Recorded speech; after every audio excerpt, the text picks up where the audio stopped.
Reels ஆட்சியா இல்லாம real ஆட்சியா நடத்துங்க. அது மட்டும்தான் மக்களுடைய கோரிக்கை. கிளீன் கவர்மெண்ட் சொன்னாங்க. இதுதான் உங்க கிளீன் கவர்மெண்ட் லட்சணமானு மக்கள் கேட்க ஆரம்பிச்சிட்டாங்க.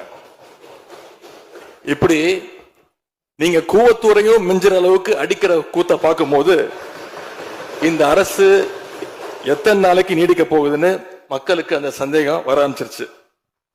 முதல் கோணலே முற்றிலும் கோணல்ன்ற மாதிரி உங்க நடவடிக்கை எல்லாமே இன்னைக்கு நடந்துகிட்டு இருக்கு.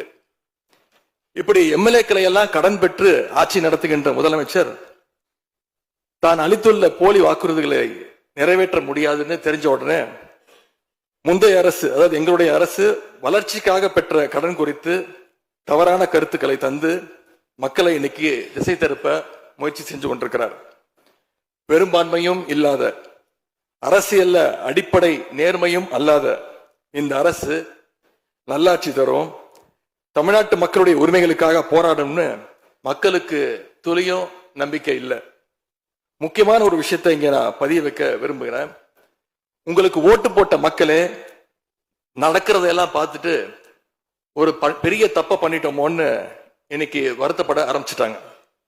மக்களுடைய அந்த உணர்வை வெளிப்படுத்தும் விதமா இந்த ஓட்டெடுப்புல கலந்துக்காம திராவிட முன்னேற்ற கழக உடன்பிறப்புகள் நாங்க உறுப்பினர்கள் நாங்க வெளிநடப்பு செய்ய போறோம்.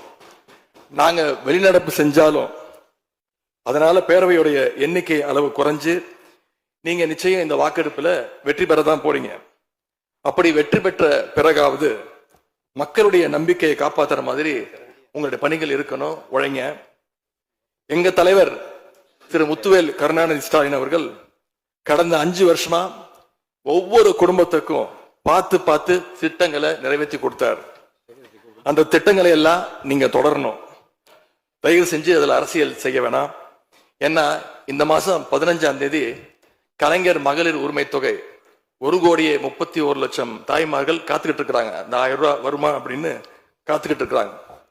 அதே மாதிரி புதுமை பெண் திட்டம், தமிழ் புதுவன் திட்டங்கள்ல காலேஜ் போற ஸ்டூடெண்ட்ஸ் அவங்களுக்கு வர மாசம் மாசம் வர கல்வி ஊக்கத்தொகை 7ஆம் தேதி கொடுத்துருக்கணும். இது வரைக்கும் வரல, அவங்களும் காத்துக்கிட்டு இருக்கிறாங்க.